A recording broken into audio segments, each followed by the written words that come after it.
So, what do you do when you're an indie author from Central California and your college friend asks you to interview for his vlog on YouTube? You say yes, of course. Hi, I'm Garrett K. Jones, and this is the June edition of Author Awareness.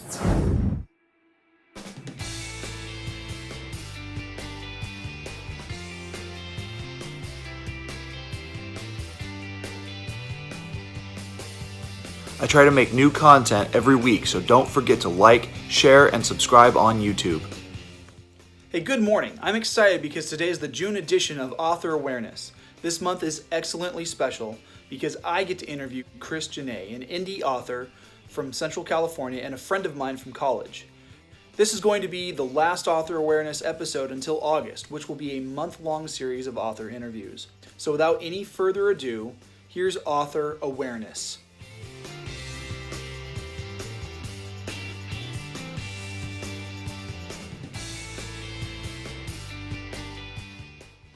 Hey Krys, glad to have you joining me. Tell me about your books. Are you writing a series, or are the books standalone stories? So I have 3 different works in progress at the moment. The first one being of the Starstruck series. It's a contemporary romance, and I'm teaming up with my friend Ellie Potts. She wrote the first book in the series called Seeing Stars.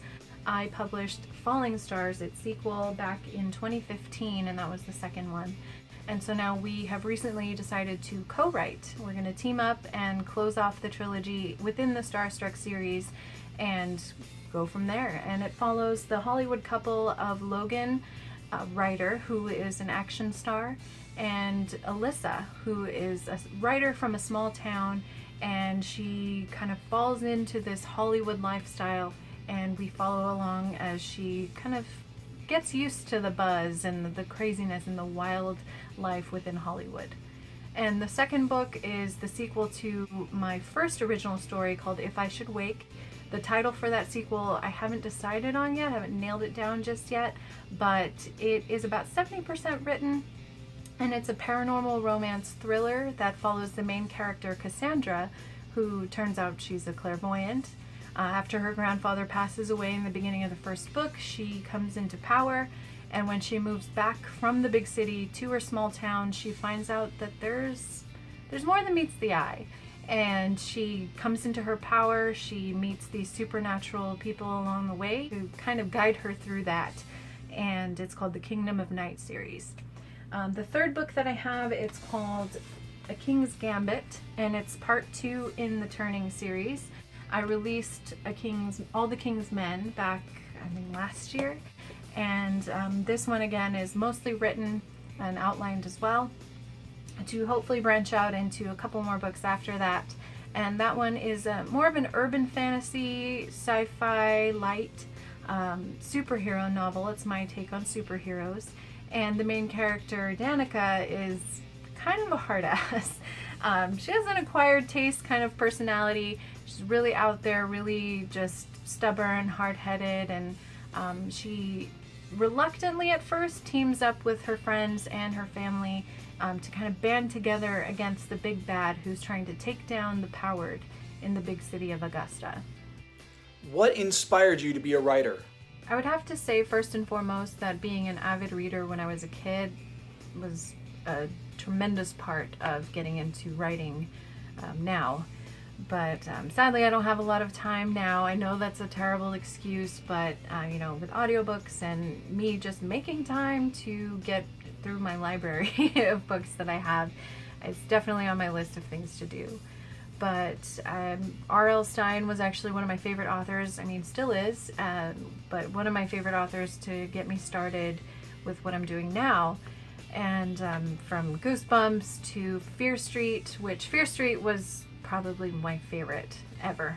The Fear Street Saga, which was a trilogy that followed the Fear family, just reading about all the misfortune and how it affected that family over a long span of time. So we're meeting different characters and, kind of the, butterfly effect of things happening in the past that are affecting the future and the descendants of the family.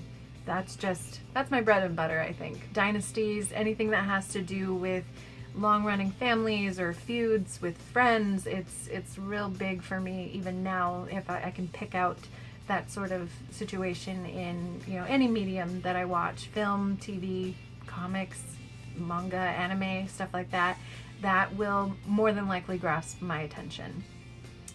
But that was a huge part of it. Watching soap operas with my grandparents when I was a kid. Probably shouldn't have watched it as a kid, but it was part of, I guess, learning the dramatics and how people, the cause and effect, and how people interact and react to each other.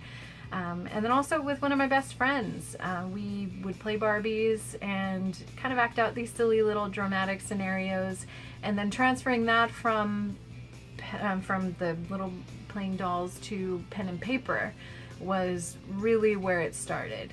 Writing short stories, writing just silly little dramas, to actually putting together my own play and short story when I was in junior high and high school. That was so much fun. And then just kind of branching off and actually creating a novel. And now I have series and several works in progress because of being a reader when I was a kid. What influences inspire your writing? Is it music, imagery, people, events, or is it something else? Music is definitely at the top of the list of things that inspires me.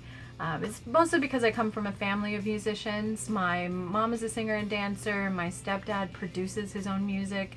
My dad was a percussionist. I mean, my brothers sing and DJ, and even myself. I'm a choir kid. I play piano. I also came from theater.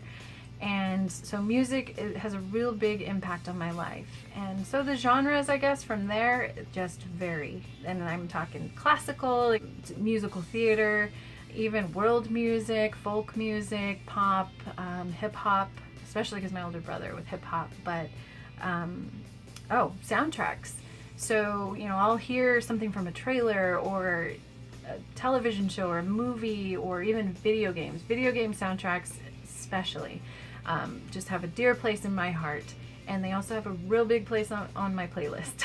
And so I have a writing playlist that I'll just put on and kind of see what sort of emotions, or even put something on to either drag out the mood or just pull the scene from my head. Sometimes I'll even take a risk and put it on shuffle and see what happens. Metal also is a big part of my life too, because I used to sing in a metal band. And man, does metal ever evoke some really interesting feelings and emotions from not just writing, but just in general. And then kind of going down the list of what you have, I'd have to say scenery. Scenery is a real big part of that too. I recently went on kind of a girls' trip or a writer's retreat, or that's how I treated it, with one of my best friends who happens to be one of my editors. And she and I went to Big Bear, so we're down in LA County, kind of just hanging out, talking, book plots and where to go from the pilots that I've, launched, I guess, and kind of seeing what works, throwing ideas back and forth, and being among the trees and the cooler weather, and just honestly anywhere that wasn't home. Nothing wrong with home. I love being home and kind of in my own little safe space, but being outside of my element really will be inspiring just because it's something new. People and events, definitely. So everything that you said, yes. I say, especially for something like If I Should Wake, was very near and dear to me because I wrote that one before my grandfather passed away. And that main character is a lot of my own personality mixed with, some other aspects that I, for story-wise and to make things interesting, kind of mix it up. And of course it's paranormal, so it's, fantasy and fiction. But the event of my grandfather passing, thinking about how that made me feel, how that affected my family members, some, friends, people around me, and the community. And just taking those different events and throwing it into the world that, I created, and then seeing how people react to it. And not just personal events, but also, world events, things that happened in the city. You watch the news, you see a lot of things out there, some good, some bad, and then you just throw them into your own little realm, and then I guess just see how it affects everybody on your cast list. Did you go through traditional publishing, or did you self-publish like I did? I went through independent publishing. My friend Ellie, once again, who wrote Seeing Stars, I'm going to mention her a lot, but it's also because she's instrumental in getting me into the publishing realm. She told me what she went through, and it's something that I didn't really think was possible. And I mean, it's not to say that I didn't know there were people who published independently. It was just I didn't think it was something that I would be able to do.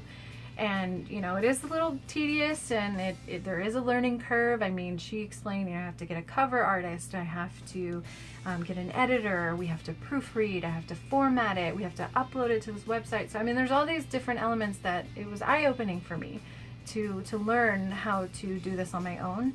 And it's not that I don't dream about going traditional. That would be absolutely incredible. But with the means that I had, especially publishing Falling Stars back in 2015, I was working full time. And with her showing me that I was able to get it all out there, I was sold. So I went through Amazon to publish and looking about going widespread with some of my books. But I haven't looked back since. It's been an incredible ride, but a lot of fun and kind of scary. But I like it. What has been the biggest challenge as a writer that you have faced, and what advice you have for other writers facing similar circumstances? So my biggest challenge, I'd have to say, as not only a writer, but I guess for the artistry in general, because not only do I write, but I also do voiceover, I act, I do music and sing, and also some graphic design, is just being an artist is scary. And what tends to happen is that I compare myself to others. So it's more of me getting out of my own head and being comfortable and being able to be vulnerable at the same time, and yet humble. So if you get feedback, whether it's good, whether it's bad, it is scary. So I guess my advice to other writers out there or any other artists is to go for it. I wouldn't take it back for the world. But then on that same note, so this part 2 is to not compare myself to others. Again, some general advice. But comparing myself to the ones who publish 1 to 5 to some of them 7 or 8 books within the span of a few months, whereas I struggle to even put together a book within a year. And it's not fair. It's not fair for me to do that in any capacity. But it's also hard not to do, or it's hard to stray away from, just because you'll see their successes and their praise, which is well deserved. And again, they inspire me to keep going too, because I want to be there. I want to get there. But there are some times where you get stuck in your head and you ask yourself, is this worth it? Keep going, take the risk. It is 100% worth it to get it all out there and to share it with the world. What an awesome interview. Here are some upcoming events to look forward to over the next few weeks. Obviously, Author Awareness August is the big thing I'm pushing this summer. Starting this next week, I'll be posting a list of some of the names of the author spots and who I have joining me for interviews. Another big event that I have coming up is the Hanford Visalia Comic Con on Sunday, July 21st. It's been 6 months since I last did a con with the folks from Ohana, so I thought it was high time to do another one. More info on that as we get closer. But even sooner than that is going to be the official release, that's right, the official release of the audiobook edition of The Heirs of Menenias, which will be released by the end of this month.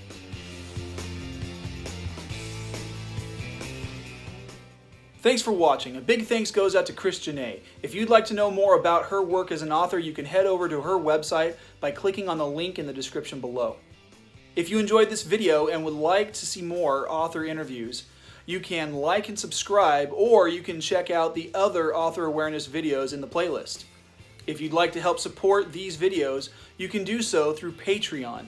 By clicking the link in the description below, you'll find support tiers of $1, $3, and $5, each with its own level of perks. So I'll see you next week for Creators Corner, where I'll have 2 new tips for the month of June. Have a great weekend.